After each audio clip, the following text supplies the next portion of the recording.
¿Qué tal? ¿Cómo están? Sean todos bienvenidos y bienvenidas. Gracias por hacernos del gran favor de acompañarnos en una importante emisión de Dosis Semanal.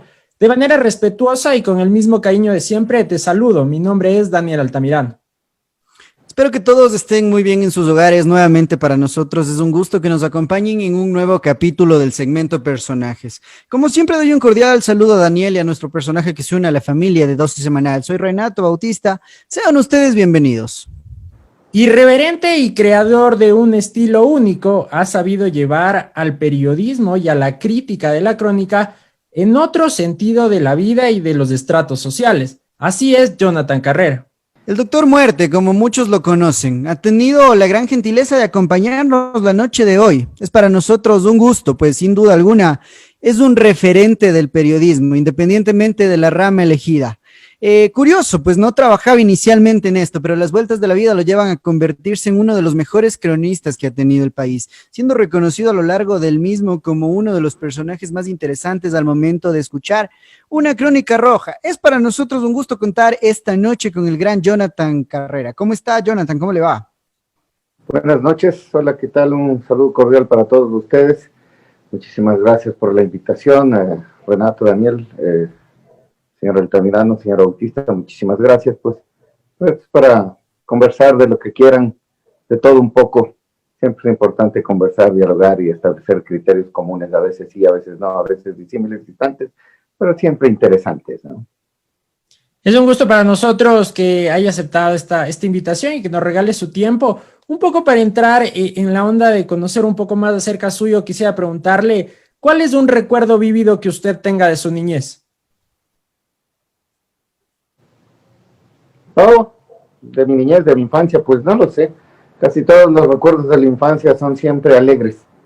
Por lo regular, todas las personas tratan de recordar partes de la infancia y por eso son los recuerdos que mayor nostalgia o melancolía generan en el ser humano.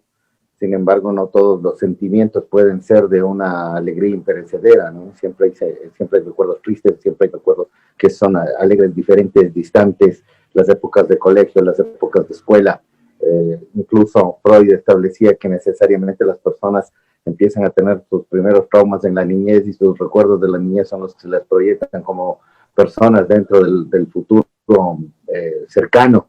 Nietzsche también establecía la necesidad de establecer en las épocas juveniles los deseos que atiendan a poder enfrentarse a las características del ser humano para proyectarse y tratar de ser ese superhombre que se establecía. Entonces, la niñez y la adolescencia siempre serán tranquilas, no necesariamente tienen que ser traumáticas o distantes o diferentes. Uno se acuerda haber pasado necesidades, pues claro, uno se recuerda haber tenido golpes, caídas de pequeño, de la infancia, las anécdotas de haber sido una de las generaciones maltratadas, nos castigaban con correa, con el cable de la plancha, con el lacial, cosas de esas, ¿no? Entonces uno tiene sus recuerdos de la niñez, de la infancia, no haber comido determinada sopa y le ponían en la mesa hasta que te acabes de comer.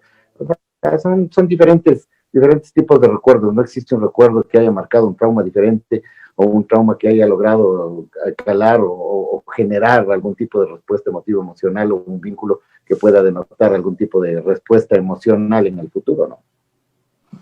Bueno, Jonathan, y de hecho uno de esos recuerdos en lo personal es haber escuchado su voz, ¿no? Su tan singular voz dentro del periodismo que después de un tiempo llama mucho la atención por la manera en la que cuentas. Y claro, cuando uno ya se adentra en este tipo de cosas, ya va conociendo más detalles, más a profundidad muchas cosas.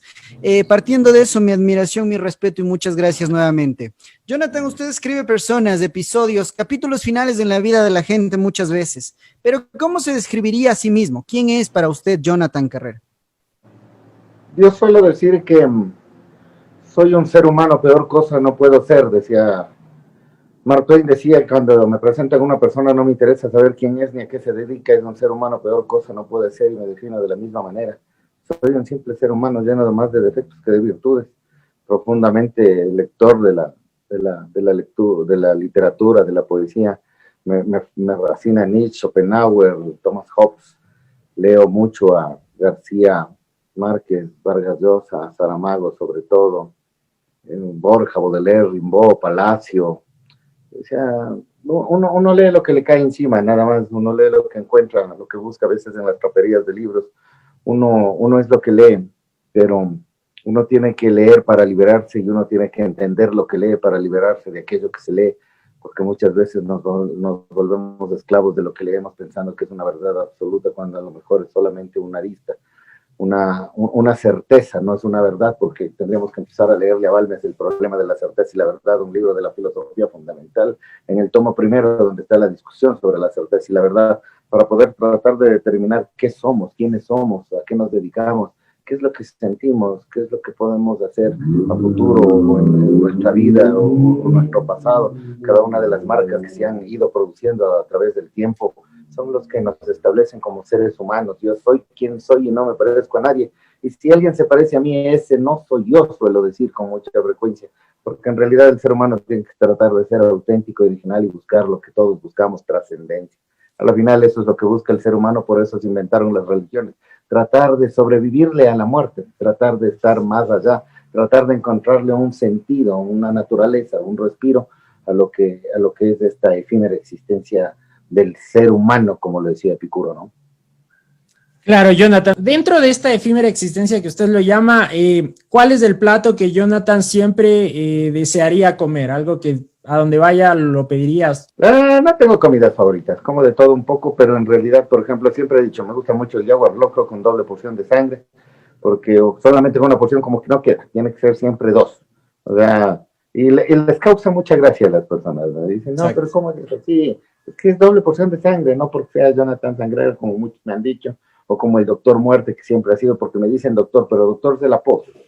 Yo cuando trabajaba en los juzgados siempre decía doctor a todo el mundo, ¿no? Entonces, si le decías licenciado a un doctor, como que se enojaba. Entonces, para no equivocarte, decías doctor a todos. Doctor, ¿qué fue doctor? ¿Qué fue doctor? ¿Cómo le va doctor? Doctor, entonces ese dejo se me quedó ahí como...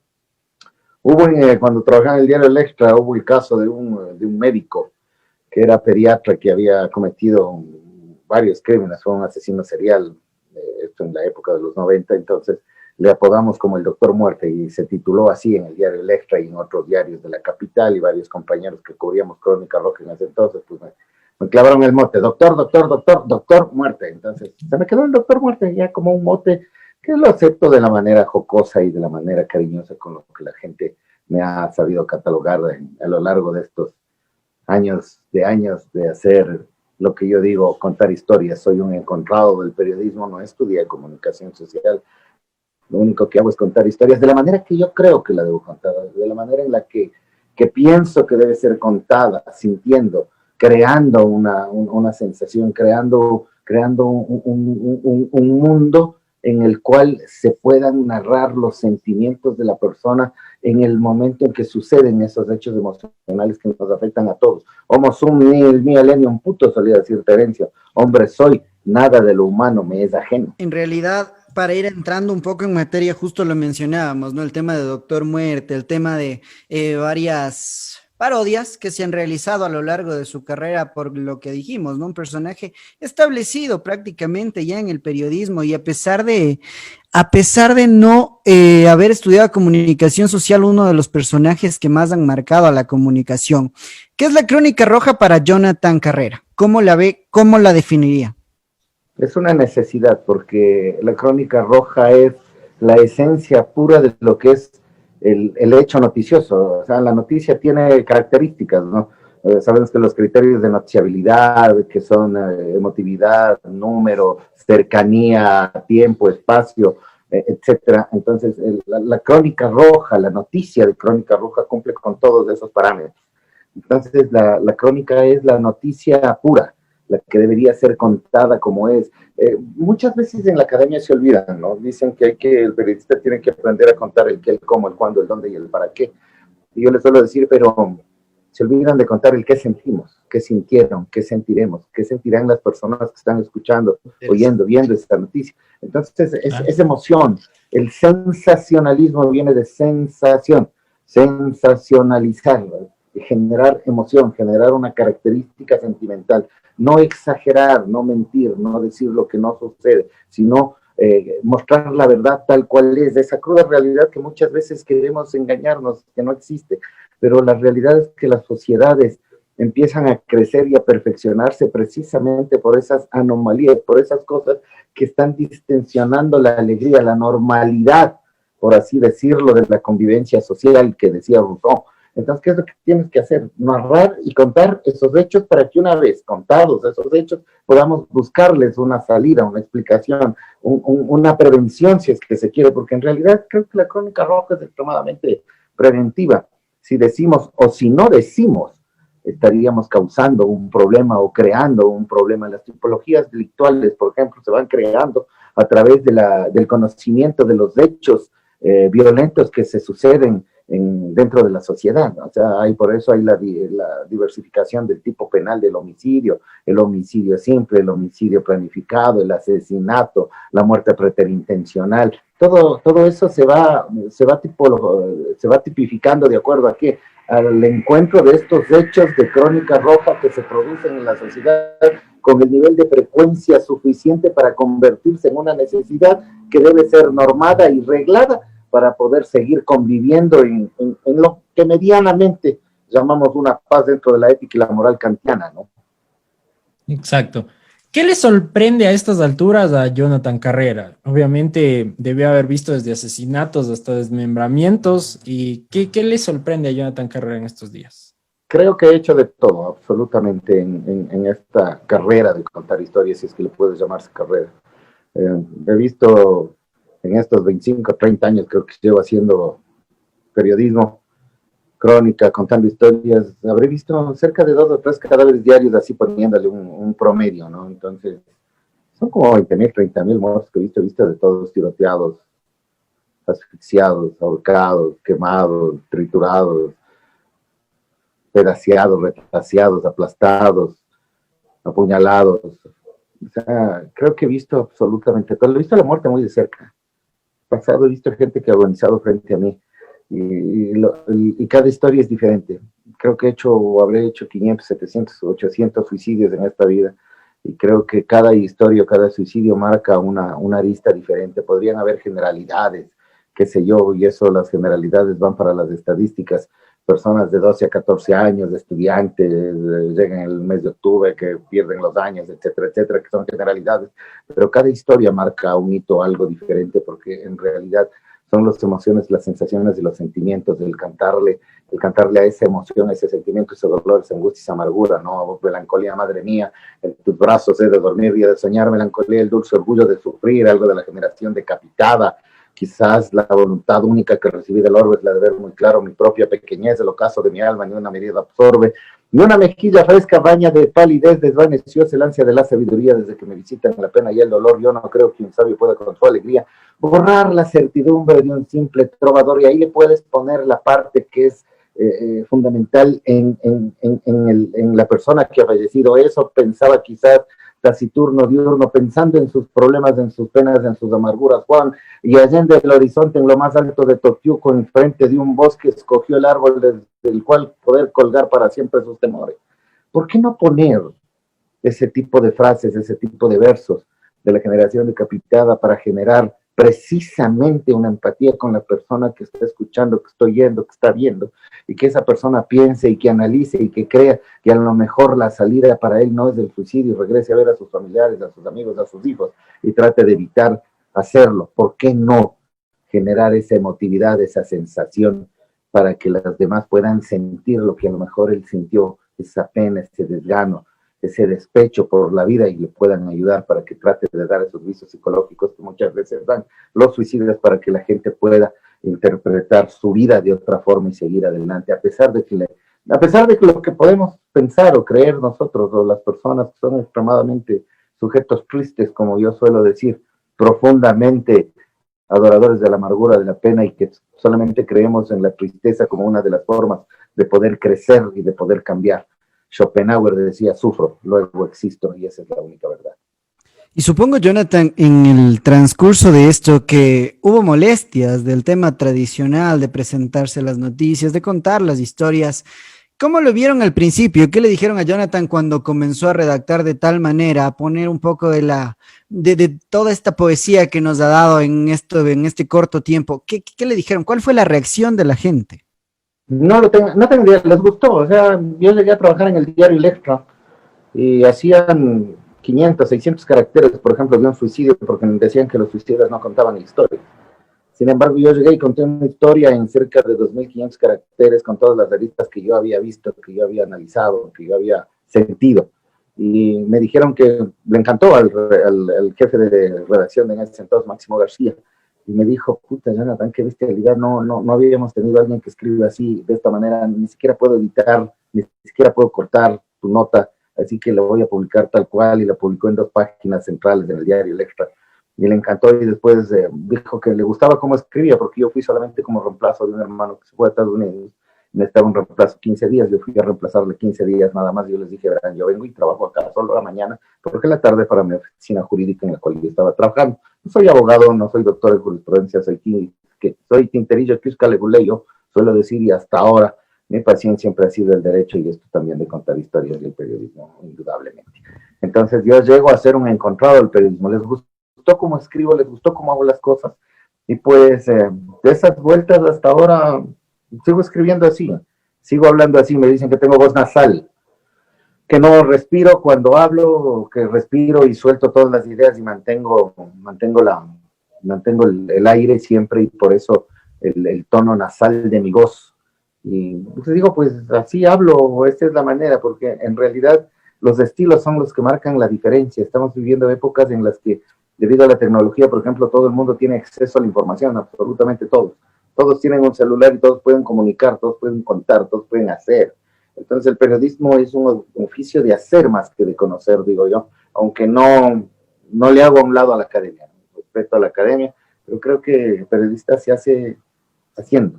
Hacer haciendo no es un pleonasmo, hacer haciendo es una realidad, es una forma de vivir, es una forma de pragmatismo para poder conocer lo que quieres de los demás y poder contarle a los demás, porque el periodista que no cuente emociones, que no transmite emociones, habrá fracasado en su verbo rector, en su verbo básico, que es comunicar.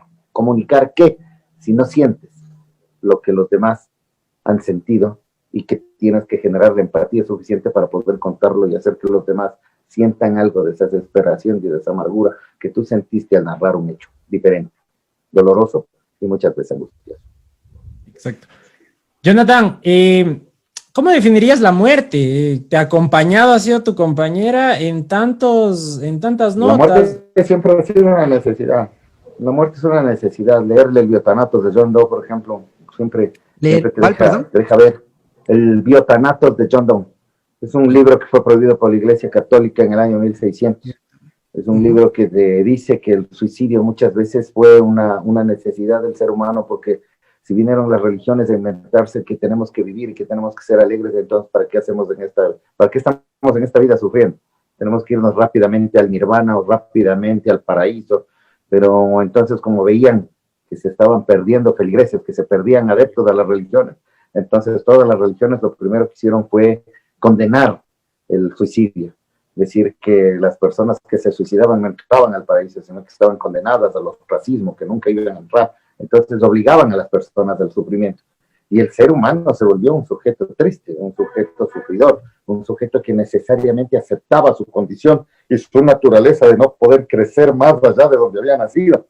De ahí la moral kantiana, y de ahí también la moral nietzscheana, que decía que la ética y la moral son cuentos e inventos de los seres débiles para poder frenar las pasiones de los seres fuertes. Entonces, de ahí viene el enfrentamiento del ser humano consigo mismo, la lucha con la oscuridad. Y siempre he pensado que luchar contra la oscuridad es una lucha inútil, porque uno lucha contra sí mismo. Lo más oscuro de nosotros está dentro de nosotros. Cuando nos metemos en la profundidad de la oscuridad, para ver la oscuridad, no nos damos cuenta que muchas veces es la oscuridad la que nos ve a nosotros y nos descubre cómo somos realmente, seres oscuros, no seres de luz. La luz está cuando nosotros eliminamos esa oscuridad y podemos elevarnos como los superhombres que decía Nietzsche que somos. Pero mientras no sufras, mientras no te rodees de la oscuridad, ¿cómo vas a descubrir la luz, o cómo vas a aprender a saber qué es la luz? Porque la luz no es solamente el resplandor, la luz es interna, La luz es la claridad que puedes generar desde ti mismo hacia esa trascendencia que todos queremos y que todos anhelamos. Perfecto.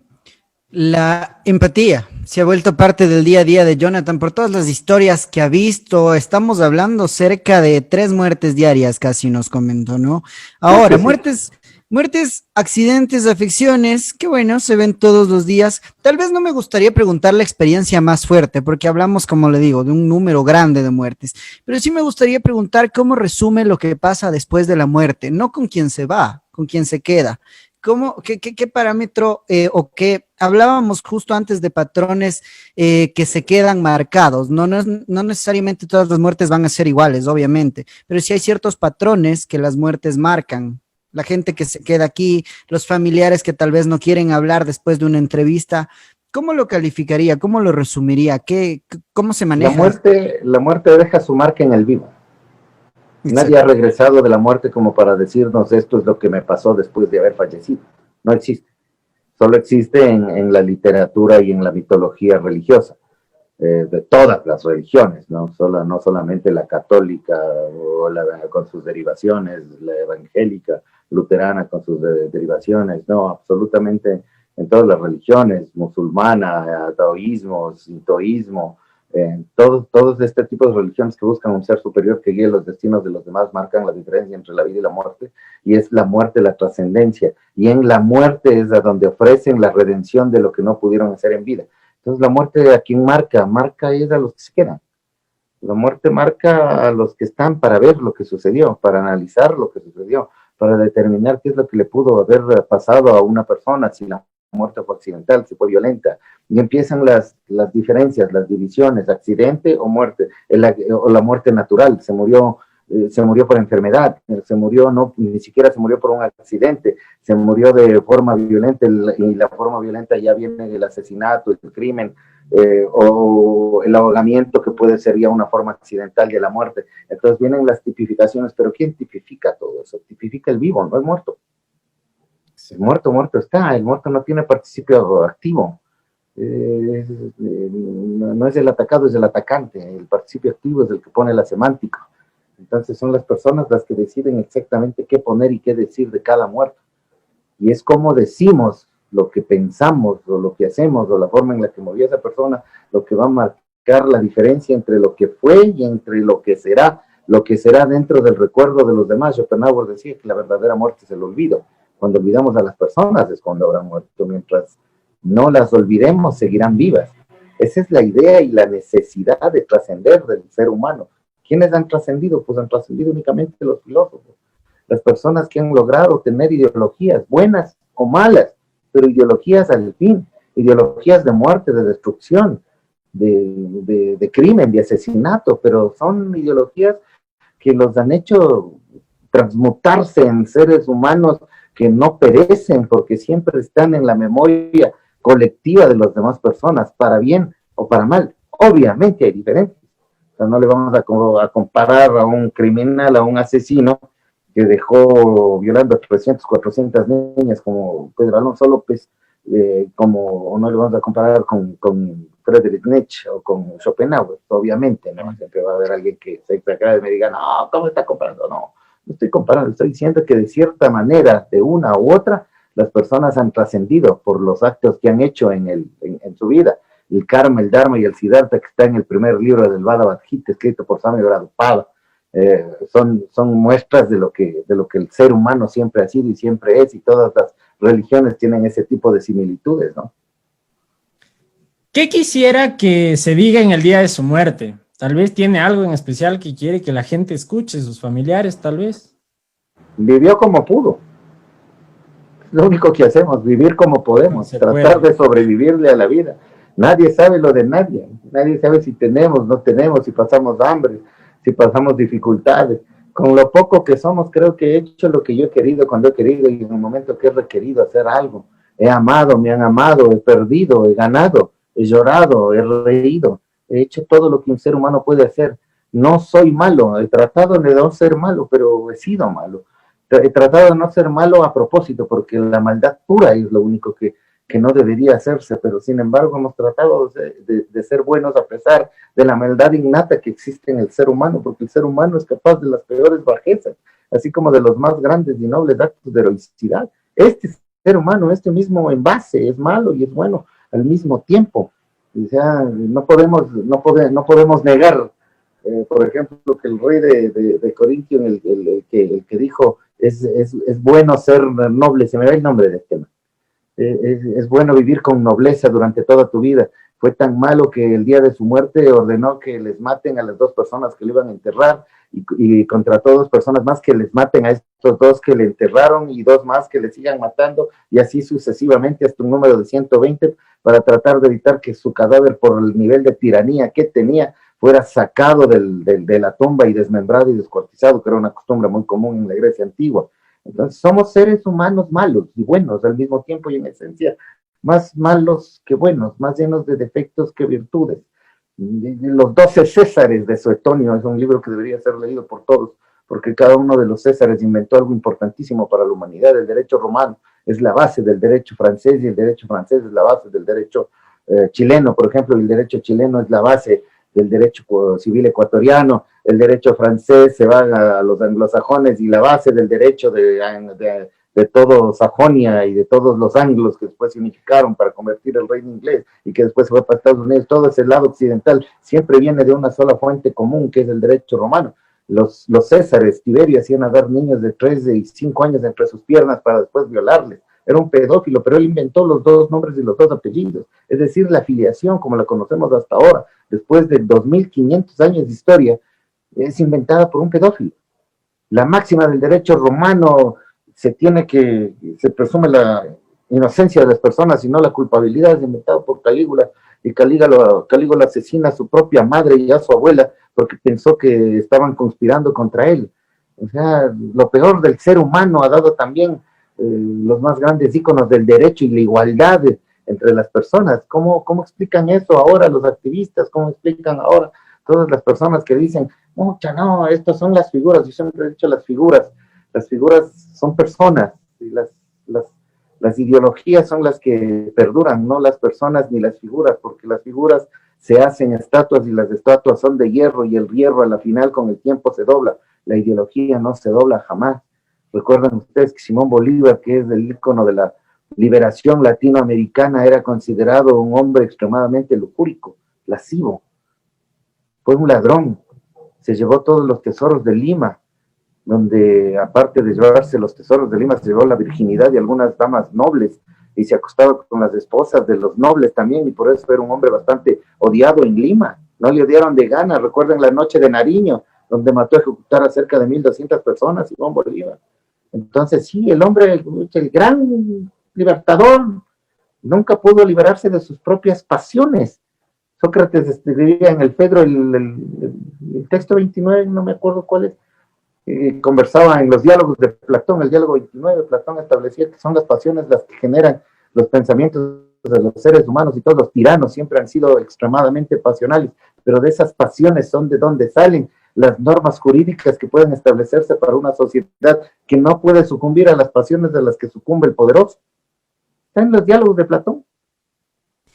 Sin duda alguna, en realidad. Bueno, me quedo con algunas frases, estaba apuntándome algunas frases de ahí de Jonathan, súper interesantes, que en realidad te hacen pensar muchísimo, ¿no? Te hacen analizar, y bueno, qué gran conocedor es, sin duda alguna. Ahora, Jonathan, me quiero ir un poquito a lo que estábamos hablando hace unos minutos, que la muerte golpea al que se queda.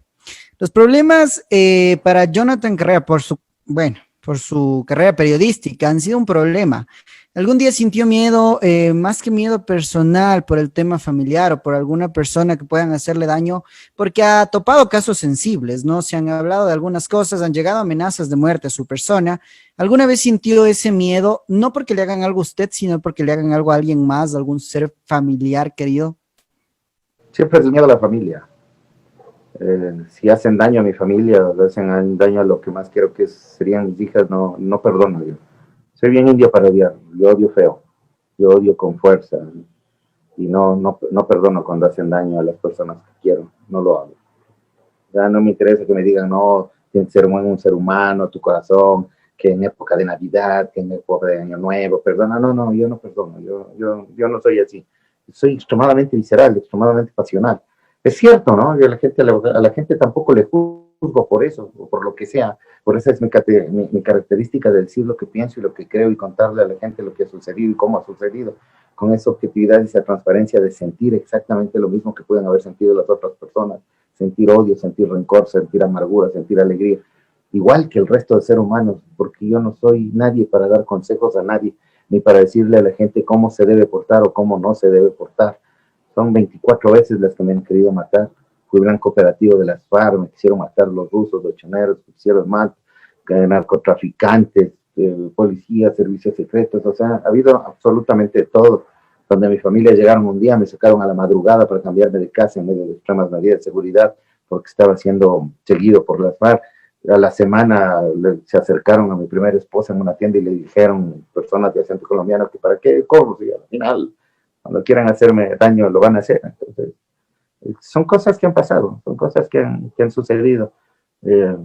Por eso creo que mi primera familia se fue lejos, se fue a vivir a otro país, precisamente por el miedo, por esas cosas que uno hace de repente, por esa afición absurda de contar historias, de ser extremadamente pasional, difícil, duro, aunque más bien fue por mis licencias pasionales que perdí en mi primer hogar.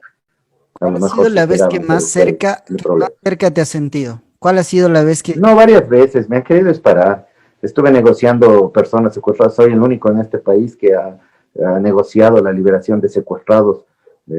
Recuerdo, eso fue en la Nazaret, en Carcelén, en la Rumiñahui, delincuentes que secuestraron a un padre y una hija y pidieron que yo vaya a mediar para que se entreguen, y salieron con sus armas apuntando y logramos que se entreguen para que no maten al padre, a la niña, y para que no termine eso en una mortandad. Negocié la entrega de personas y de rehenes en el pabellón el pabellón F del ex penal García Moreno, un pabellón extremadamente peligroso donde iban solamente delincuentes de altísima peligrosidad. Se tomaron la cárcel y amenazaban con explotar tanques, y estuve negociando también esa liberación, estuve negociando y me dispararon también en varios operativos cuando salían de la cárcel 2, también cuando intentaron salirse por la puerta, en operativos en Santo Domingo, desenterrando droga, pentolita.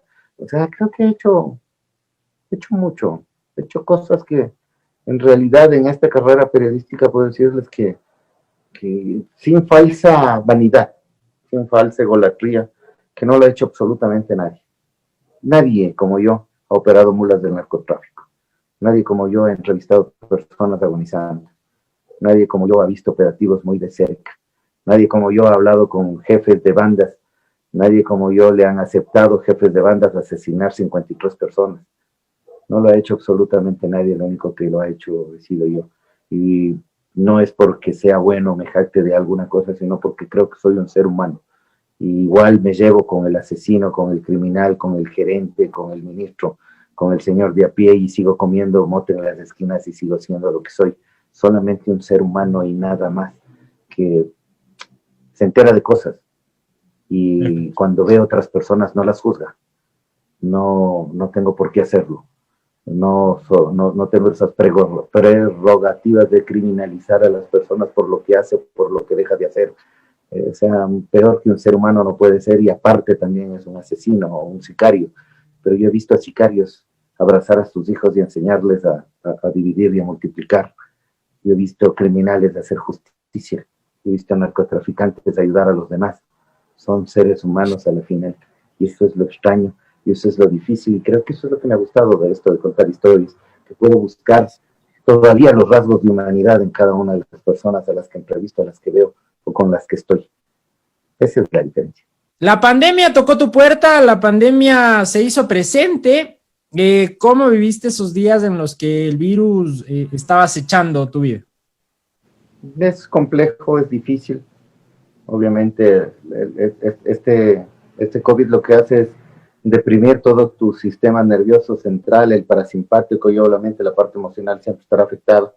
La gente decía, ¿cómo puede ser posible que usted se haya quebrado? Claro, me quebré, soy un ser humano, me quebré. O sea, lloré, claro que lloré. Le lloré justo el momento que me estaba yendo al hospital con 80 de saturación de oxígeno.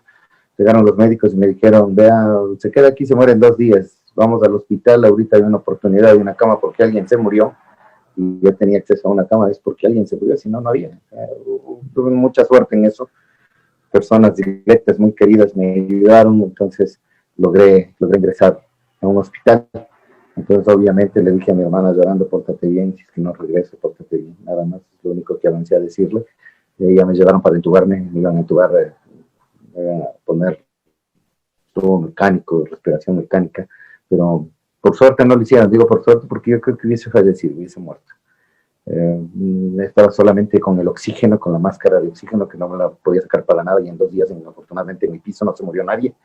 Y pues ahorita que me pongan el respirador mecánico, y mi cuerpo fue aceptando los corticoides, aceptando la dexametasona y la isofarina, y ahí logró salir adelante porque yo pasé como 4 días tomando acitromicina, plaquinol, invermin, el protocolo normal, ¿no? Las aspirinas para evitar los trombos, los microtrombos, y también las pastillas, las galbuzones para la diabetes, porque lo que casi me mata a mí es la mezcla entre COVID y diabetes, una diabetes que nunca supe que tenía. Entonces, al darse cuenta que tengo COVID, me hacen exámenes de sangre, me dicen es diabético también, y yo no sabía por qué, y nadie sabía hasta ahora por qué soy diabético. Soy lo que llaman el diabético puro. En los libros de estudio de medicina dicen que existe el caso del diabético puro, que es 1 en 1 millón, 1 en 10 millones. Es decir, que no saben por qué diablo es diabético, porque no tiene historial alguno de diabetes dentro de su familia, ni por hereditario, ni por sus malos síntomas, ni por absolutamente nada. Nunca presenté síntomas. Entonces, era para todos un misterio. Los médicos me decían, ¿y usted consumía mucho dulce? No. ¿Usted tenía mucha sed? No. ¿Usted no dormía bien? Bueno, es así, no duermo bien, pero porque paso leyendo hasta las 4, 5, 6 de la mañana. Me dice, pero de ahí el resto del tiempo sí descanso. Entonces, ¿por qué es diabético? No sé, pues ustedes son los médicos, ustedes díganme por qué soy diabético. Obviamente. Pero no hay manera, no se sabe por qué soy diabético. He tenido que aprender a inyectarme insulina todos los días, a medirme, a pincharme los dedos para poder saber cuánto tengo de glucosa en sangre, y a inyectarme la insulina tanto en la mañana como en la tarde. Así que hay que aprender a vivir con eso, pues nada más. No es otra cosa, pero sí es bastante difícil. Uno llega al hospital ya prácticamente más allá que acá. A mí me trajeron casi del otro lado. Yo vi morir a 2 personas frente a mí en apenas 1 minuto cada una. El uno se murió en 1 minuto, el otro se murió en 30 segundos. En mi mismo piso murieron, antes de yo llegar, en mi misma cama murieron 9. Yo me preguntaba si yo seré el 10º, y escribí un microcuento que publiqué en redes, un microcuento el 10º, después escribí un microcuento el 11º, cuando falleció otra persona. Escribí otro cuento cuando empecé recién a tratar de comer algo. Esos son los pequeños triunfos que uno tiene cuando ya se come completamente una manzana, y es un triunfo para uno porque no entraba nada. Entonces esos microcuentos me pidieron amigos permiso para publicar. Se publicaron esos microcuentos en el periódico, en el diario El Extra, y pues espero que hayan servido para concientizar a muchas personas en eso. Celebré mis 50 años, si es que se puede decir celebrar, porque yo nunca celebro los cumpleaños.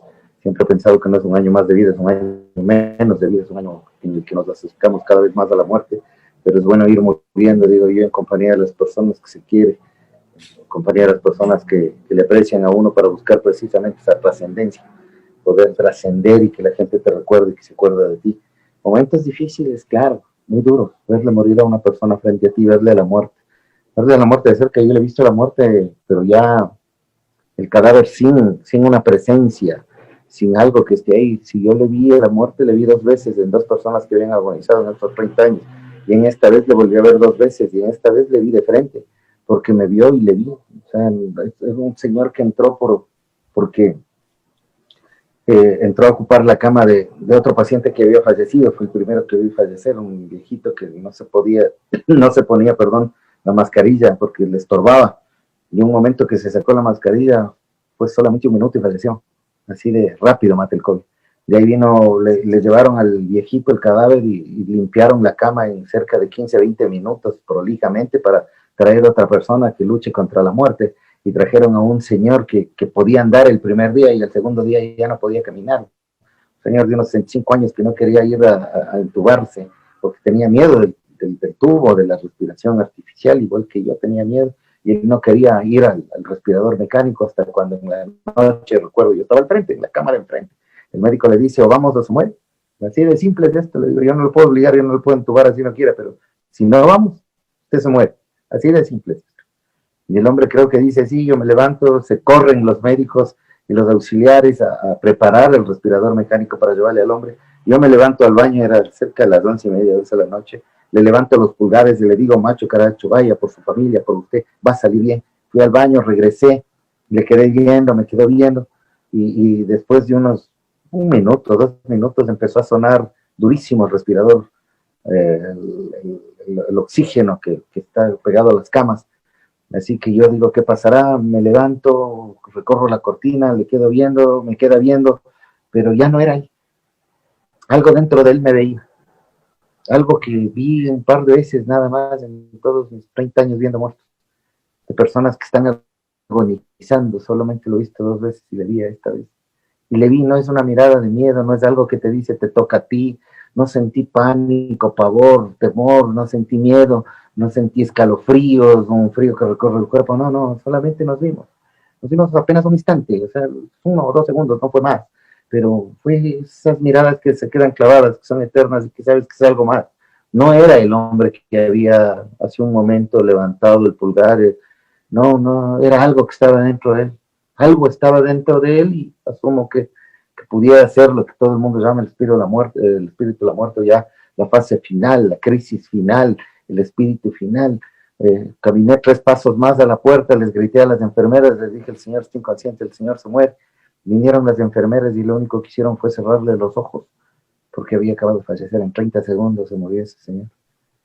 Y se volvió un silencio ensordecedor, un silencio que nos gritaba que algo va a pasar, un silencio que decía esto sucede, esto pasa, un silencio tan grande, tan imperecedero, tan extraño, tan enorme, tan magnífico, tan extraño, que uno no sabía qué hacer y estaba parado solamente viendo cómo mortajaban el cadáver del hombre para llevárselo. Luego me acosté un momento y sentí ese mareo que sentí con el primer muerto, sentí ese mismo olor que no huele a nada, sentí ese sabor de la saliva que no sabe a nada, y sentí que había pasado la muerte por ahí, que había pasado algo por ahí. 30 minutos, 40 minutos después se oían los gritos de la familia del muerto. Desde el 4º piso pude escuchar cómo en el patio, en la planta baja del hospital Díaz Quito Sur, lloraban y gritaban, ¿por qué mi papá? ¿Por qué fallece mi papá? Ellos gritaban adoloridos y eso rompió ese silencio. Eso rompió ese silencio tan atronador que estaba ahí en ese momento. Las otras 2 personas dormían, yo estaba despierto y se escuchaban solamente los gritos de los demás por su padre, por el hombre que había visto morir, por el hombre que había visto frente a frente con algo metido dentro de él que no era él, que se lo estaba llevando en ese momento. Así de dura es la vida, así de complejo es, pero de eso salimos, de eso pudimos salir, no sé para qué. La gente me dice que hubo una nueva oportunidad de vida, pudo salir, ahora qué va a hacer, por qué cree que va a salir, no lo sé, no tengo ni idea. Y si salí es porque tengo que seguir siendo lo que soy, un loco, un orático, un animal puro. Se me vino el libro Los animales puros de Pedro Jorge Vera. Seguir siendo lo que soy, como soy, y seguir haciendo las cosas como yo creo que deben ser, seguir siendo auténtico y seguir siendo original, no cambiar, sino seguir lo mismo que soy, porque por eso estoy aquí, para seguir diciendo lo que creo de la forma en la que creo. Y yo digo, murieron 11 en total en mi mismo piso. El fin de semana que yo estuve a punto de salir, murieron 16. Y el día que yo salía, murieron 6 más. Así de rápido mató el COVID, así de difícil es esta enfermedad, y así de complejo es morir, y así de difícil es enfrentarse a la muerte, pero nos toca hacerlo. Siempre he pensado verle a la muerte de frente y decirle, aquí estoy, hace tiempo te esperaba, ¿por qué has tardado tanto? Pero una cosa es morir violentamente, rápidamente, y otra cosa es ir muriendo poco a poco, sentir que se va extinguiendo la vela, que los dolores te van consumiendo y que todo te va acabando. Eso es mucho más complicado que una muerte violenta. Así es, y pasa todos los días, y pasa a diario, y pasa todos los minutos, como Jonathan nos puede contar, ¿no? En el poco tiempo que estuvo ahí. Para cerrar con la ronda de nuestras preguntas, Jonathan, si usted tuviera que elegir una muerte, ¿cuál sería? Rápida. ¿Alguna? Cualquiera, rápida, tiroteado, apuñalado, una ráfaga de metralleta, cualquier cosa que me pueda matar rápidamente. difícilmente, tengo varios intentos autolíticos, pero no los he llegado a culminar. Entonces creo que las personas todavía tenemos lo que yo llamo anclas. Estas anclas son las que nos sostienen y que nos dejan seguir viviendo y que evitan que nosotros tomemos las decisiones. Si yo pudiese dejar a toda mi familia bien, tranquila, económicamente estables ya para todo el futuro, entonces de pronto sí tomaría la decisión de irme porque ya no soy necesario y ya puedo por fin descansar del que yo mismo creo es una vida llevada a la exacerbación del dolor, la tristeza y la amargura. Pero eso no sucede, entonces tenemos que seguir aquí por nuestros hijos, por nuestros padres, por lo que nos toca, seguir sufriendo, seguir viviendo, seguir convirtiéndonos en el superhombre que decía Nietzsche, en el sufridor constante que decía Schopenhauer, que puede levantarse de cada uno de sus sufrimientos para seguir sufriendo, para seguir creciendo y para poder seguir siendo cada vez un ser humano. Increíble. Tenemos una temática acá en el programa de personajes, y es que cada invitado nuestro deja una pregunta sin saber para quién es esa pregunta.